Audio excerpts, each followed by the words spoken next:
morning. Yes, I sent him that other bio not thinking he would actually read it to you out loud, so. Happy Labor Day. Wow. Thank you so much for having me here. I've known Dr. Edward for so many years, and I love him, and I admire him, and respect him, and I feel the same way about all of you, and I'm so grateful to be here at this amazing, amazing bright light. This is such a bright light in what is clearly God's country, so I appreciate being here, and thank you so much. And this being Labor Day, I decided that I wasn't going to do a principle-heavy talk. Is that okay? I'm just going to tell you a story. That's what I would prefer to do. And I'm going to tell you a story that actually began, well, it really began a long time ago, but it came full circle for me yesterday. See, I lived here in this area. I lived in Marin County from 1994 to 1996. And when I lived here, I was in a very different position in my life. I was somebody who had tremendous amounts of debt. I didn't know where my life was going. I didn't have a relationship and wanted one. I didn't know what I was going to do in life. And in fact, I was living in a one-room, tiny studio apartment. And I remember so clearly being in that apartment, just wondering if what I wanted to come true for me was ever going to come true. And yesterday, I drove and parked right in front of that one-room apartment. And I looked into the window, and I spoke to the me of 16 years ago. And I was able to say to the me then, you did it. You did it. And it was a very powerful, powerful experience for me. And one of the things that actually got me moving when I lived here, this was a pivotal time when I lived here. One of the things that got me moving was that I heard this idea, this statement. And it's one of those statements, you know, when you hear something that is so true for you, it goes all the way in. And you remember it, and you can't forget it. That's how true it is for you. And I heard a statement that was one of those statements for me. And the statement was this: we don't get what we want. We get what we settle for. We don't get what we want in life. We get what we settle for. Now, when I heard that, my first thought was, that's not true. And I was angry about it because I thought, take a look at my life. I have nothing. You think I'm settling for this? But then I realized, yeah. I decided I was going to do a study of people who were successful in ways that were important to me. And as I studied them, what I discovered is that they were people who did not settle for anything in their life, for the thing that they wanted or the them they wanted to be or felt they were born to be. They did not settle. They refused to accept anything less than the allness and fullness of what it is they wanted or who they felt they were. Here's a great example. How many of you watched the Olympics this summer?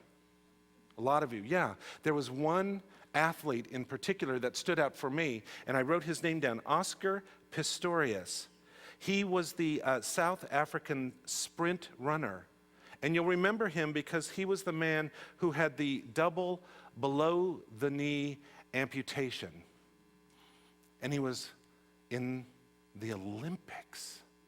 Now, this is a man who did not settle. He did not settle. I might have settled in that instance. And by the way, if he had wanted to settle, he would have gotten a lot of agreement about that, probably from the people around him. You're right. It's too bad. Bad break. So sorry. But he was a man who did not settle.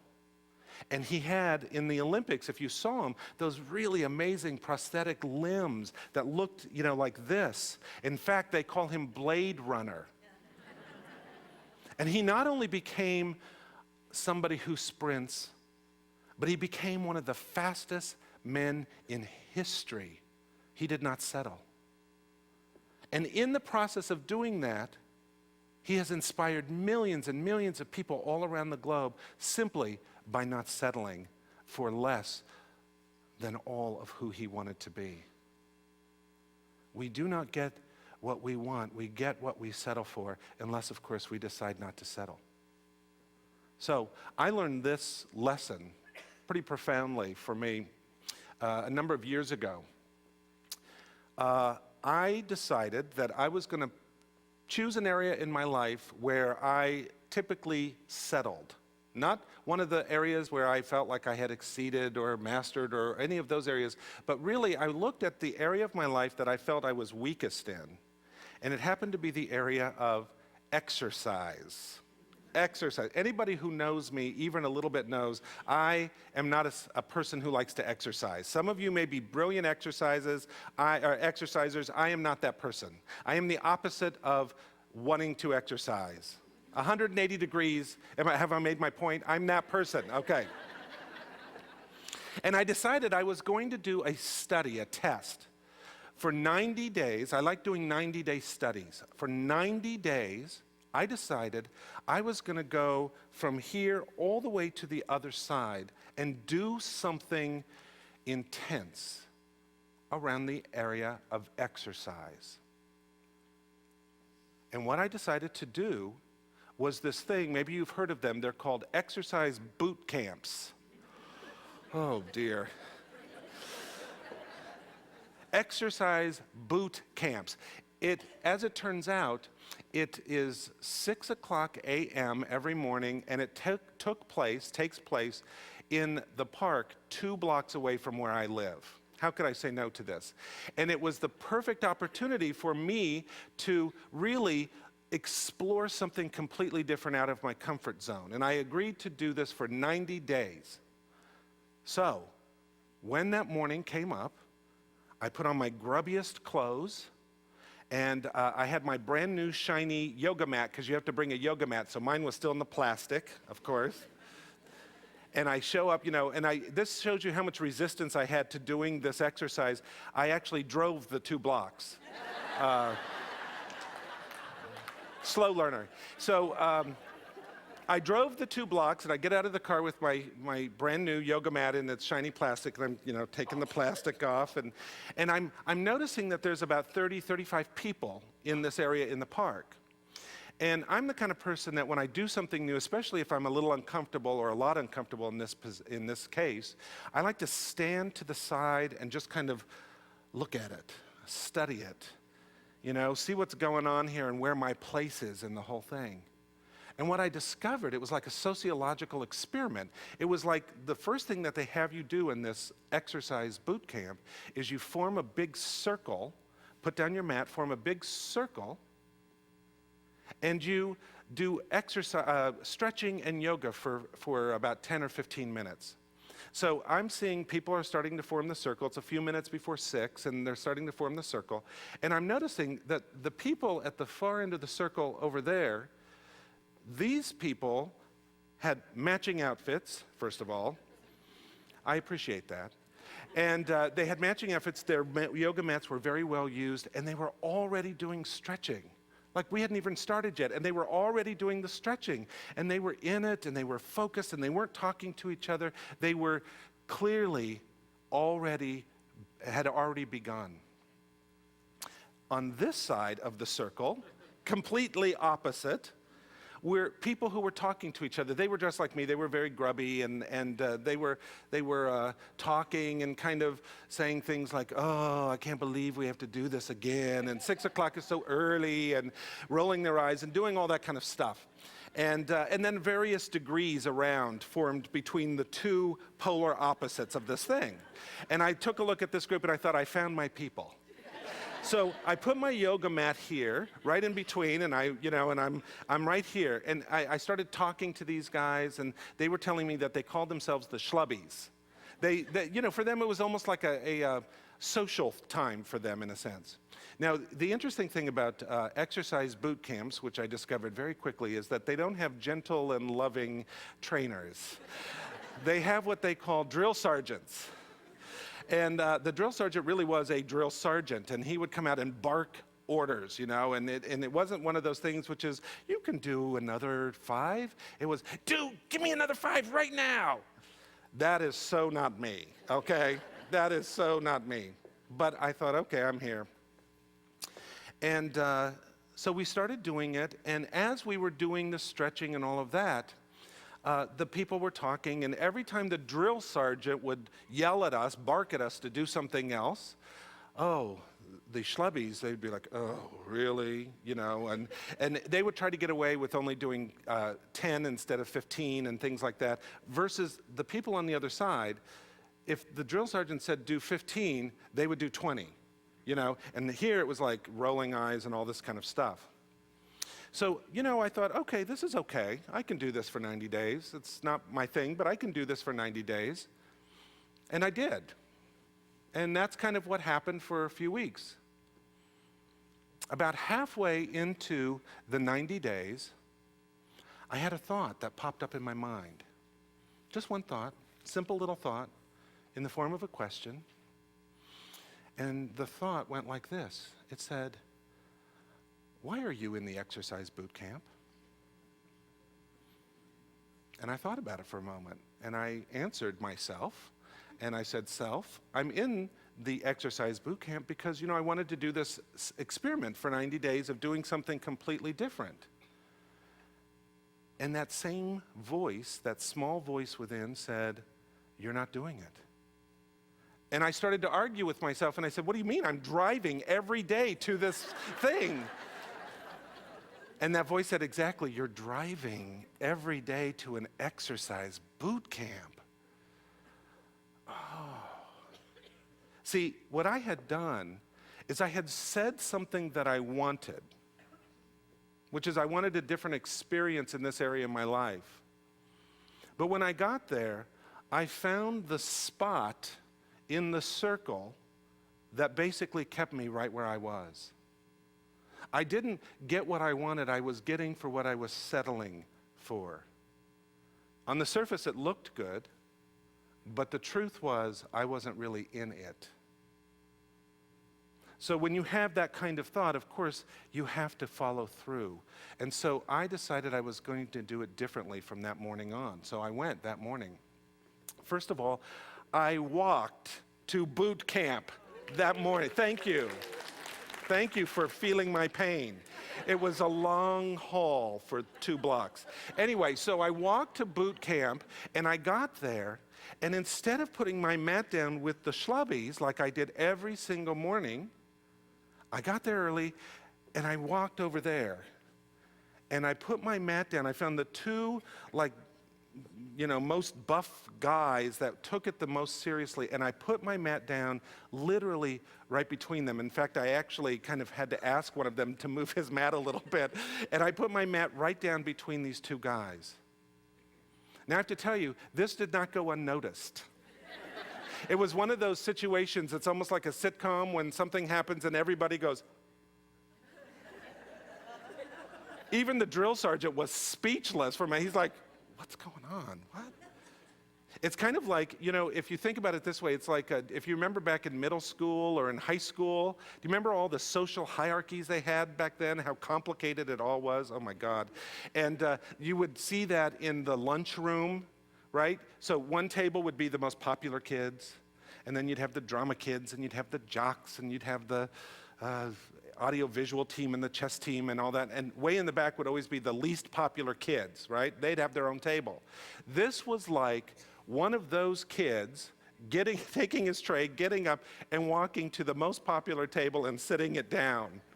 That's what it was like. That's how big of a ripple it was in our little group called the Exercise Boot Camp. I was a rebel. But I did it anyway. And what I noticed from the first day that I did it from this new spot was that even though it didn't seem like a large distance from here to there, when I was over there, it was a whole new world. I had a completely different view of things. And I don't mean that literally. I mean that metaphorically. Because just by being in the presence of people who were further along than me, just by immersing myself in an uncomfortable situation, I was lifted up into it, and I had a different experience from the first day that I did that. First of all, they didn't talk on that side, so I didn't talk. Secondly, they took it seriously, and they would do more reps, so I did more reps. And they were focused, so I was focused. And suddenly, I was in an entirely new place. And I finished the 90 days with those guys down there. I didn't reach their level, but I stuck to it and I stayed on that side. Now, while I was doing it, I didn't think too much about it, except for that epiphany that I had. But later on, when I was reflecting about this whole 90-day boot camp experience, I really thought about it, and I thought, for me to go from here to there required a number of things. It required me, in fact, to give up a number of things. And I made a list of those things because I wanted to really learn the lesson that I had, experienced at this boot camp. And I noticed that the first thing I had to give up was fear of criticism. Fear of criticism. Napoleon Hill, who wrote Think and Grow Rich, said, the fear of criticism is underneath most of the fears that we have in life. And he says, fear of criticism is the thing that will stop you most of the time. We fear being criticized by ourselves and others. And that was certainly true. I was definitely criticized by the schlubbies. They did not like it. I don't know why. Maybe it was because it was an example to them of what they weren't doing, or maybe they just thought, it was I wasn't going to be in their social group anymore, or for whatever reason. But they were definitely unhappy. And even more unhappy than them were the guys that I was now between. They did not like it at all, because suddenly one of the schlubbies is over with them. I can understand that. But they didn't like it either. And at first I felt that they were really ignoring me, which is a form of criticism. But I did it anyway. Also on my list, I noticed that I had to give up a sense of identity. Because I was always the kid, all the way from grade school, I was always the kid, that proverbial kid that got picked last at gym. Anytime you had to choose teams, that sinking feeling, it was like, oh no, please, another chance of humiliation. And I was the kid that always got picked last. And that was my identity all through the years. Whenever anybody would say anything about exercise, I'd say, oh, that's not my thing. That was my identity. Even the first half of this exercise experiment, my identity was, I'm here. That's who I am. So I had to give that up. I had to allow myself to be open to a new identity. Oh, on my list, I had to give up my smallness. Because we like to hide in the place that's most comfortable. That keeps us hidden and small. Life, of course, constantly is trying to move us into a greater place so that we can experience more. And I don't mean just more in a material sense. I mean more in the sense of your purpose and your destiny. Life is constantly beckoning you and come, and giving you sometimes pushes. And sometimes life sounds like a drill sergeant, by the way. And the less the schlubbies would do the work, the louder the drill sergeant was. So I had to give up my smallness. I also had to give up a sense of control. See, when I looked at the circle and I found the place where I could hide, where my identity was, and where I would have the most control. Because when we would have to do things like join in partners, I was with a schlubby, so I knew that I wouldn't have to work that hard. We would let each other off the hook, or we would do fewer reps or whatever. I could be in control of the situation. But when life moves you forward and you take a step beyond where you are comfortable being, you're not in control. And that scares the heck out of us. So I had to let go of control. Another big one, I had to let go of complaining. Boy, we can complain. The schlubbies were master complainers, I will tell you that. But I had to give that up because over there was a different language. And I had to learn it. And when I'm complaining and moaning, I couldn't learn the new language of what it was like to be there. I had to give up a sense of being comfortable I was out of my comfort zone, and we love to be comfortable. Here I was in this whole new thing, and I found the most comfortable spot for me. We like that. But I had to get out of my comfort zone so I could move forward. And the number one thing that I had to give up most was resistance. I had to give up resistance. I mean, how much more resistant can somebody be than driving 2 blocks to an exercise camp? In retrospect, I should have seen that sign. At the time, it seemed perfectly sane. But now, even as I tell the story, it's like, what was I thinking? Oh, right, I wasn't. I was in resistance. I was not in the moment. I was not being conscious. I was resisting the experience of moving into another level in my life. I had a list, and I had to overcome those lists just to move from here to there in my circle. And what I recognized afterwards is that we all are in a circle, and we all have a list. Now, there may be areas in which you excel greatly, but there are probably areas, like me, where you don't excel greatly. And you have a list of the reasons why. For instance, I have a friend. You probably have a friend like my friend. She's a person I've known for decades, and she works in this job that she hates. Hates. Anybody have a friend who works in a job that they hate? Oh, like almost all of you? Okay. And she has complained about it bitterly for years. I hate my job, I hate my job, I hate my job. And she always is talking about one day she's going to quit her job and move and do her passion. And year after year, she doesn't do it. In fact, every time she gets close, her job will give her a little bump in salary or give her a little bit of a promotion or something, and whoop, she goes right back into comfort zone. But she still talks about it. Now, for her to get out of that job and into that place in the circle of her life, she would have to go through her list, and I bet it would be similar. Let's see, fear of criticism, yeah.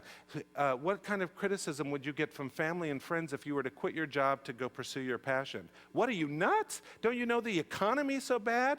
People are very free to tell you all the negative things, by the way. Have you noticed that? Fear of criticism. Don't you know that you shouldn't quit your job until you have a new one in place? You can't make any money at that other thing. They will tell you these things trying to be helpful, but really, it's criticism. Yeah, so she would have that. Fear of identity, sure. She's been in this job for how many years now? To do something completely different means a completely different identity. It's hard, so that's why one of the reasons why we tend not to do it. Smallness. Even though it looks on the surface that her job was a big job with a title and money, she knows when she goes to bed at night that it's not what she's meant to be doing. Smallness is sometimes disguised as hiding. And we can hide in some big places, but we really are small within them. Control, she'd have to give up control to do something completely different.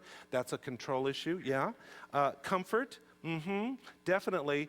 Moaning and complaining, she, of course, is an Olympic master at that. So, yeah, she'd have to give up that. And resistance to change, yeah. We can check off all these things on the list. No wonder she's still where she's at. No wonder we often are still where we are at in our lives. We have a list. So the question then becomes, how do we go beyond the list? How do we go from here to there? How do we do that? Well, you know, it's interesting that the book that you all have been studying this entire year is one of my favorite books. It's a book called New Design for Living by Ernest Holmes. How many of you have been reading that book? Great. It's such a great book. And in that book, he actually talks about this thing of going beyond your list. He doesn't call it that, though. He has different language for it. First of all, he doesn't call it your list. He calls it your undesirables. There's actually a section on there called undesirables, and that's what he's talking about. And he doesn't talk about going beyond it. His language in the book is uprooting your undesirables. And he talks about what we need to do is uproot our undesirables. And thankfully, if you read the whole book, he actually tells us how to do it. If you read the whole thing, you'll find that you can kind of put the actions that he tells you to do in two main categories. The first thing he tells you to do is that you must be definite. You must be definite. That means you've got to be clear about where you are now, and you got to be clear about what it is you really want. I was clear where I was in terms of that area in my life, and then I got clear about what I wanted. It was a process for me, but I got clear. Listen to this great quote. I love this so much I included it in this little book I put together. The quote is by a guy named Donald Miller, and he wrote this. He said, "I was watching the movie Star Wars recently and wondered what made that movie so good. Of course, there are 1,000 reasons, but I also noticed that if I paused the DVD on any frame, I could point toward any major character and say exactly what that person wanted. No character had a vague ambition. It made me wonder if the reasons our lives seem so muddled is because we keep walking into the scenes in which we, along with the people around us, have no clear idea of what we want. Vague desires, Napoleon Hill tells us, create vague results. In fact, he says something even more profound. He says, examine or go up to the first 100 people that you meet, any 100 people anywhere, and ask them, what do you want? 98 of them will not be able to tell you. 98 of them. And if you press those 98 even further, he says, some will then say, I want more security, or I want more money, or I want fame or power or ease in living or the ability to sing or dance or write or something. But if you ask them to be any clearer, or if you ask them how they're going to do it, they will not be able to tell you. They will not give the slightest indication of a plan by which they hope to attain these vaguely expressed wishes. And he goes on to say that the universe does not work by wishing and hoping. Definite, Ernest Holmes says. You must be definite. And the second thing he tells you in New Design for Living that you need to do is that you have to do it daily. Daily. Definite and daily. What does daily mean? It means that whatever it is that is over there for you, whatever is the thing that you have now decided you are going to no longer settle for in your life, you need to take steps toward it daily. Daily. The way I think of that, I call it C and P, the letter C and the letter P. C means consistently, P means persistently. Consistently means every single day. Persistently means especially the days that you don't want to. And we will all have those days where we don't want to. Trust me, I know this firsthand. You all know that as well. Consistently and persistently. That's how we create this kind of muscle of moving through the world where we can begin to make choices to override the list or uproot our undesirables. By being definite and by doing it daily. Definite and daily. So this week, in closing, let me just say this. This week I want you to pay attention. And anytime you have a feeling that comes up that is a feeling of fear, or a feeling like the list, a feeling of fear of criticism, or wanting to stay comfortable, or stay in control, or whatever it is, I want you to picture yourself here in the circle of your life. Because we are all in the circle of our own life. And I want you to picture yourself here and then figure it out. What does it mean to be definite? Where is that for you over there? And then that day, begin to take steps toward the other side of the circle. You see, I discovered something And I was able to come back and do full circle 16 years later and sit outside the window of the one-room apartment that I used to be in there and be one of those vague people who wished and hoped for change. I can tell you firsthand that there is a way to move from here to there, being definite and doing it daily. Life really did not create you. Out of the entire ethers of all that there is, the entire power and presence of all of creation itself, to live a life of settling. You were created to live this life so that you can move forward powerfully, fully, and move from here to there. Thank you very much.